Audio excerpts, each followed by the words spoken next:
The data is very clear that you can't draft wide receivers in bad offenses. However, running back, it's very different. There are profiles that we need to be avoiding for sure. However, somebody like Alvin Kamara can still produce, even though the Saints will probably be one of the worst offenses in the league. So I'm going to go through all the information, all the data that we have dating back over the past 21 years. I'm going to give you the cold hard facts and hopefully come up with some decent avoids in specific areas of the draft. Now, all this data we're grabbing is from Hayden Winks in terms of the projections that we have for offenses this next season. And if you wanted to fact check the projections that we have for the offenses this next year, what you can actually do is look at what the projections were last season and see what they turned out to be in terms of total points scored for these offenses. Hayden Winks also put this out over on Twitter as well, where really the only offenses that surprised in a big way to the upside were the Commanders, the Buccaneers, the Lions, the Bills, the Ravens, the Eagles, and then the Broncos. Two of those, you had rookie quarterback breakouts. Couple of those, he's saying the reason for it is just offensive coordinators coming through and proving that they were elite. And then going down and looking at the offenses that disappointed, you had New England, LA, Tennessee, Houston, KC, the Raiders, the Niners, the Jets, the Cowboys. Regardless, you can see that these projections are actually very, very accurate. Of course, it doesn't mean that an offense is projected to be a bottom 5 unit. It's a guarantee. But if they're projected to be a bad offense, unless we get a Denver Broncos, Washington Commanders, or Tampa Bay Buccaneers breakout, they're most likely going to be a bad offense. So what we did is we looked back over the past 21 years at the bottom 5 offenses in the NFL every season from a total points scored. And we looked the running back one on that team and where they finished in fantasy in a half PPR format from a points per game perspective. That's 105 running backs over the past 21 seasons. And we found that 46 of them turned out to be top 24 backs. 19 of them turned out to be top 12 and 6 of them turned out to be top 5. So what this tells me is you very easily can be a top 24 running back, even in a garbage NFL offense. You had 43% of those garbage offenses producing a top 24 running back in fantasy. Getting inside the top 12, getting inside the top 5 is going to be so much harder. We'll give you all the information with the elite offenses in the video that comes out next. So just make sure you are subscribed. But yeah, looking at your ability to get into the top 12, you only have an 18% chance if you're in a garbage offense. And to be a top 5 running back, you only have about a 5.5% chance. If you want the information on those running backs that finished in the top 5 despite being in garbage offenses, we had Derrick Henry back in 2022 finishing as the RB3. We had Todd Gurley in 2015 finishing as the RB5. We have MJD in 2011 finishing as the RB5. Peyton Hillis in 2010 finishing as the RB5, and Adrian Peterson in 2010 finishing as the RB4. So really funny to see Peyton Hillis on the list, but outside of that, you kind of need to be a Hall of Fame level running back, right? And so when we look at the running backs that are in these horrible offenses this next season, some of them are so cheap that honestly, you can draft them just because if they return value as a top 24 running back, you probably hit. Right, like the worst offense in terms of projections for this next season will be the Cleveland Browns. The Browns project to score about 17.5 points per game, which is meaningfully lower than any other offense in the NFL. However, if we're looking at where the Browns running backs are currently getting drafted, I mean, you do have the suspension concerns with Quinshon Judkins pushing him down and being drafted as a low-end RB3, high-end RB4. You have Dylan Sampson and Jerome Ford both at the very end of underdog drafts, right? So realistically, in your regular redraft league, if you're drafting in like a 15-round ESPN league, 15-round sleeper league, there's a good shot that you could grab Jerome Ford or Dylan Sampson with your last pick. I mean, you can get Jerome Ford with the last pick in an 18-round underdog draft at this point. And I would say in your weekly managed leagues, Jerome Ford is actually going to be a phenomenal pickup. We can go through and look at the past 3 seasons with Ford, and we can see that over the past 2 years, he's averaged 54% of the snaps for the Cleveland Browns. Obviously, the Browns had no competition at all for this running back position over the past 2 seasons, but we go back 2 years ago, he was the RB25 in points per game. Looking at this past season, he was the RB36. So if Jerome Ford is the only running back in this backfield as he really was over the past 2 seasons, what you should expect is you could possibly throw him in your flex spot. You could possibly be looking at a fill-in at the very beginning of the year if you went with like a 0 RB build. The reason I don't mind Jerome Ford at all in like your ESPN draft and your sleeper draft is if you draft Jerome Ford, we can look at his role at the beginning of the season and no, it's not going to get bigger later on in the year, right? It's not like Quinshon Judkins is going to get worse as his rookie season goes on. It's not like Dylan Sampson's going to get worse as his rookie season goes on.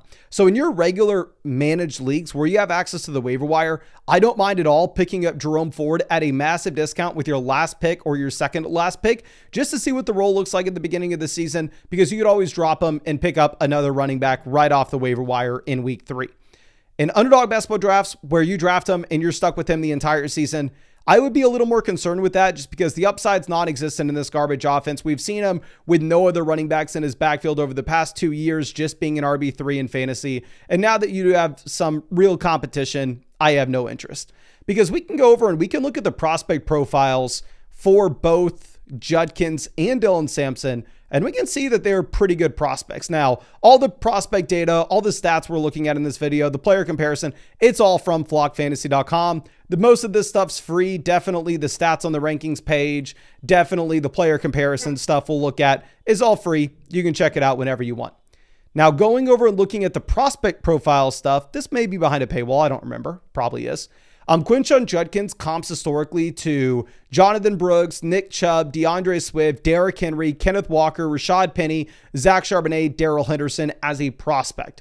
You can look at about 40% of these running backs turning into league-winning options. And then on the flip side of that, we can look at maybe about 50% of them just being massive bust. If we go over and look at Dylan Sampson's there with DJ Giddens, Devon Achane, Montgomery, Jacobs, AJ Dillon, Miles Sanders, Royce Freeman, Deonta Foreman, and Devonta Booker. So here with Dylan Sampson, you have about 25% of these running backs returning great value, and then about 75% of them are nothing. But at the cost you would have to take these Browns rookies, they are reasonable picks at this point. Obviously, you're going to have to continue to monitor the situation with Quinshon Judkins, but I don't mind at all drafting him as an RB3 in an underdog draft, especially if we're going to think that the production's going to come in the second half of the year. We're obviously in like a $5 underdog draft tournament with $100,000 up for first place. Your points in weeks 15, 16, 17 are going to matter so much that I do truly think Quinshon Judkins, even in a garbage offense, can be a top 24 running back. Get him as your RB3. He can return value. But obviously, if you wanted to draft in a draft today, the best way to do that is with Underdog Fantasy, because they're basketball drafts, no time commitment at all during the season. So I draft hundreds of teams every year. It's how I won a decent amount of money on Underdog back in the day. And we are streaming drafts every single night. If you want to join a draft with us or just draft whenever, you can find the link in the description as well as the comment section. And if you use code FLOCK, you'll get a 50% deposit bonus up to $1,000. Plus, you're going to get all my 2025 fantasy football rankings and draft guide cheat sheets. Now, going over to the Saints backfield, Alvin Kamara is a pick very similar to Jerome Ford that in your regular redraft league, I love. Like realistically, in the Flock League this year, if I can get Alvin Kamara in the 5th round, I will immediately scoop him up. Now, the rankings on our site, expert average, has him as the RB 15, 42 overall. So it's probably not going to be likely that I can get him in the 5th round in my regular redraft league. You'd probably have to take him in the 3rd or 4th round in yours. But obviously, he's more valuable in a full PPR format than a half PPR league.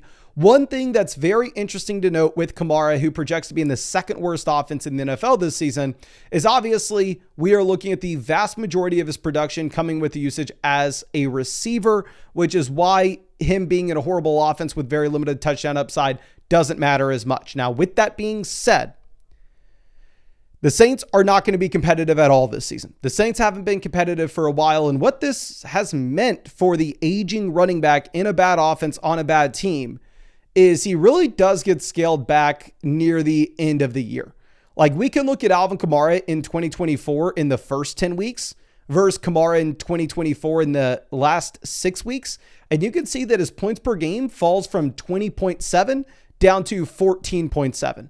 This means that he fell from being the RB3 during the first 10 weeks of the season down to the RB16 in the second half. We can look at the same thing in 2023, where he averaged 20.5 fantasy points per game in the first 10 weeks. That was good for him being the RB3. And in that last 6-week stretch, he was the RB13. So with Kamara, he's obviously worth less in a half PPR format. The receptions aren't going to matter as much. And based off this team not being competitive, based on Kamara being an aging running back, based off the trend that we've had over the past few years, you would naturally expect that Alvin Kamara is scoring fewer fantasy points in the second half of the season during the fantasy football playoffs when points matter the most. So in an underdog best ball tournament where you can't make trades during the season, Kamara should probably be a 5th round pick and should probably be cheaper in your redraft league. However, if you know your league mates are going to be active on the trade block, you know that you would be able to draft Kamara, get RB1 production in the first half of the season, and then as we approach the bye weeks, maybe sell him, flip him for a young ascending rookie. I think that's a very interesting thing to map out. If we're looking at where he's going in comparison to underdog drafts right now, he's going alongside Kenneth Walker, Chuba Hubbard, James Conner. The running back I probably prefer in this range in a half PPR format would be Kenneth Walker. Now, going over and looking at the Giants backfield, the Giants project to be the 3rd worst offense in the NFL this year. And yet again, I'm okay with you drafting these running backs because again, this data shows us, yeah, if you're in a bottom 5 offense, you're probably not going to be a top 5 running back in fantasy. However, you can be a top 24 name. And right now, Tyrone Tracy and Cam Scatterby are both being drafted as RB3s. I can't tell you exactly who's going to be the starting running back here. So what I personally have done is I've actually just said, you know what? I'm going to draft the cheaper running back in every draft I do. I'm never going to be the guy to go through and take Tyrone Tracy 2 rounds ahead of Cam Scatterby. Early in the offseason, Cam Scatterby used to go ahead of Tyrone Tracy, and I was unwilling to take Cam Scatterby 2 rounds ahead of Tracy. I don't know. I think it's almost a coin flip on who the starting running back ends up being because Tracy had a decent rookie season. Like if you look at Tracy in the first 9 weeks of the year versus the last 8 weeks, he jumps up from 9.4 fantasy points per game up to 12.7. In the last 8 weeks in a garbage offense, he was a top 24 running back for you as a rookie. I mean, he played 69% of the snaps. Now, I can't say like, oh, we know Trace is going to be a stud because realistically, Cam Scatterby was a much better prospect. Now, you can't really just judge Tyrone Tracy as what he was coming out of college. He played wide receiver in college, late convert to the running back position. So that is going to be a difficult eval.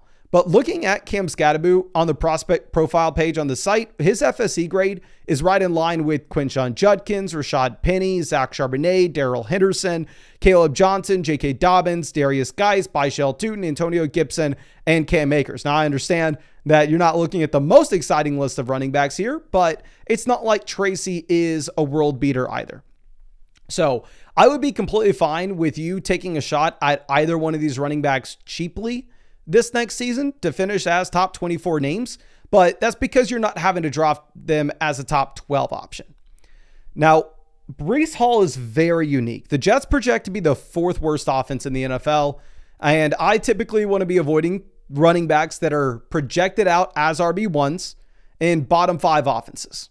Now, if we're looking at Breece and comparing him to the running backs that he is getting drafted alongside, obviously, it's going to depend on your platform. It's going to depend on your draft. I will have draft guides available for you for every fantasy platform this season with almost every league settings. That way you can go ahead and you can use a legitimate big board and you can take advantage of Breece if you're able to get him at a discount. But in underdog drafts at the moment, he goes right in the range of the other running backs that go in round 3 are like Chase Brown. If we look at Chase Brown in the final 8 or 9 weeks, when he actually was the starting running back in Cincinnati, nobody's going to touch this dude. 20.6 fantasy points per game. He was the RB3 during that finish. Breece Hall goes directly ahead of Kyron Williams, where Kyron Williams has averaged 18.8 points per game over the past 2 years in comparison to Breece at 16.1. And he goes right ahead of James Cook. James Cook averaging about 15.1 points per game over the past 2 years in comparison to Breece at 16.1. Breece has been very consistent through his NFL career, however. You've had anywhere from 15 to 17 points per game through his entire career. Looking at the underdog projections at the moment for Breece, they have him higher lower 5.5 rushing touchdowns and higher lower 899.5 rushing yards. Now, obviously, you are going to get receiving usage, which makes that a lot more exciting. But we can compare this to somebody like, say, Chase Brown. Chase Brown's at higher, lower 5.5 rushing touchdowns, higher, lower 849.5 rushing yards. So you actually see Breece compare favorably, especially knowing that Breece historically has gotten used as a receiver. Looking at the higher lowers on Underdog, and by the way, this is the same place we're doing the draft, so you can check out these higher lowers. Kyren Williams is at 10.5 rushing touchdowns, higher, lower, 1,025 rushing yards, higher, lower, because the Rams project out to be so much of a better offense. And over the past 2 years, Kyren Williams has played 87% of the snaps. Now, I know a lot of people don't like the efficiency with Kyren, and one thing that people are going to hate with Kyren Williams is he has averaged 13.86 receiving yards per game over the past 2 seasons, and that's actually RB 40 during that time period for that stat. Now, Jarquez Hunter was drafted by the Rams. He looks to possibly be their third down back, the running back they use in obvious passing down scenarios. My thing with Kyren is, and I know this isn't a video dedicated to Kyren, but he's going in round 4 of Underdog drafts right now, and I'm drafting the hell out of this dude. Is like, it's not like he was producing a bunch as a receiver in the past. So even if Hunter does get the third down role, even if he does get the obvious 2-minute drill situations, Kyren Williams still, without being a receiver over the past 2 years, has averaged almost 20 points per game. So I have drafted a ridiculous amount of Breece Hall so far. We used to be able to get him in round 4 of Underdog drafts early in the offseason. Now he almost always goes in round 3, where Kyren almost always goes in round 4. And as we get up the draft board with these running backs that project to be in very bad offenses, I do begin to get a little bit more worried. While I think Breece Hall is almost a lock to be a top 24 RB, if the Jets are as bad as the projections have them, I don't know if he has the top 5 upside, where Kyren Williams has averaged that over the past 2 seasons. So I'm probably going to start passing on Breece in round 3 if it means I can get Kyren in round 4, but it's very much going to be dependent on your platform. Now, going over and looking at the 5th projected worst offense, we are going to be sitting with the Tennessee Titans. Tony Pollard last year was the RB22, and the Titans were absolute garbage. They were a dumpster fire. Tajay Spears last year was the RB37. He played 43% of the snaps, which is actually down from 53% back in 2023. If we're looking at Pollard last season in comparison to Aaron Jones last year, or Isaiah Pacheco, Brian Robinson over the past 2 seasons, actually the most exciting running back with the player comparison mark is going to be Aaron Jones. Aaron Jones also projects to be in a much better offense this year than Tony Pollard, but the Titans are only going to get better from here. How I've been playing the Titans backfield is I think Pollard's getting drafted a little bit closer to his ceiling, where if I want exposure to a Titan running back, I personally been going with Spears at a cheaper cost, because I do think Spears will have a role this season with a healthy Tony Pollard. And if Pollard were to go down, I could very easily see Tajay Spears being a top 24 running back, even if this offense is garbage. But again, going back to the offenses that surprised to the upside last year, the 2 big ones were Washington and Denver. Those were the 2 offenses that projected out to be very bad. And it was because they had that massive rookie quarterback breakout. Now, of course, I'm never going to sit here and say that Cam Ward's destined to be Jaden Daniels. But I mean, if Cam Ward can turn into Bo Nix from last year, and we get an equivalent type jump that we had from the Denver Broncos in 2023 to 2024, both running backs could surprise to the upside. So I'm not going to tell you that you can't draft either Titan running back at cost. I've been going with Tajay Spears, but you can take whoever you want. Now, the thing that we have to really sit here and think about is going to be Ashton Jeanty. Jeanty goes in round 1. Jeanty is a running back that is an elite level prospect. We go and look at the FSE grade on the site, and you will see that the running backs that have comped similarly to Ashton Jeanty since 2016 have been Barkley, Bijan, McCaffrey, Leonard Fournette, and Ezekiel Elliott. Fournette crushed as a rookie as well, but we don't have him on the site right now with the player comparison tool. I will make sure the devs know that they need to add him. But what I wanted to do is I wanted to pull up what all these other running backs did in their rookie seasons, because I know that there are a bunch of keyboard warriors telling me that we cannot draft Ashton Jeanty at the 1-2 turn because of Bijan Robinson's rookie year, where if you remember, Bijan was a round 1 pick his rookie season. We were also told that Bijan Robinson was a historic level prospect. He was drafted inside the top 10 picks of the NFL draft, and Bijan Robinson turned out to be the RB17, a mid RB2, despite being drafted as your first round pick, and you probably lost your league if you drafted Bijan Robinson. But they'll remember that because it's the most recent instance. And they'll forget that Barkley's rookie season, 24.1 fantasy points per game, and he was the RB1 in fantasy. Ezekiel Elliott's rookie season, 21.7 points per game. He was the RB1 in fantasy. McCaffrey's rookie season, 14.3 fantasy points per game. He was the RB6. Now, with that in mind, was Barkley drafted to an elite level team? No. There's a reason the Giants had a top 5 pick. Was Zeke drafted to an elite level team? The Cowboys are pretty good, right? They hit on Dak Prescott, which helped them out a ton. So I don't want to sit here and act like Zeke got added to a bad squad. Bijan did for sure. McCaffrey with the Carolina Panthers back, then at least Cam had a little bit of juice. Now, with this historical data telling us that Ginty will probably not be a top 5 running back if the Raiders are a bottom 5 offense.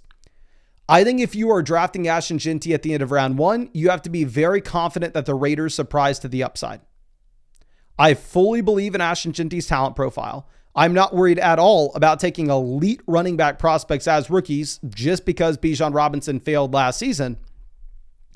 If you are buying the coaching staff changes, if you are buying the change with the quarterback upgrading to Geno Smith, and you think that the Vegas projections are horribly wrong here, where they do have the Raiders very similar to what we are looking at with these other offenses, where the Raiders are projecting out at 19.7 points, which is right in line with the Titans at 19.5, definitely ahead of the Jets, Giants, Saints, and far ahead of the Cleveland Browns.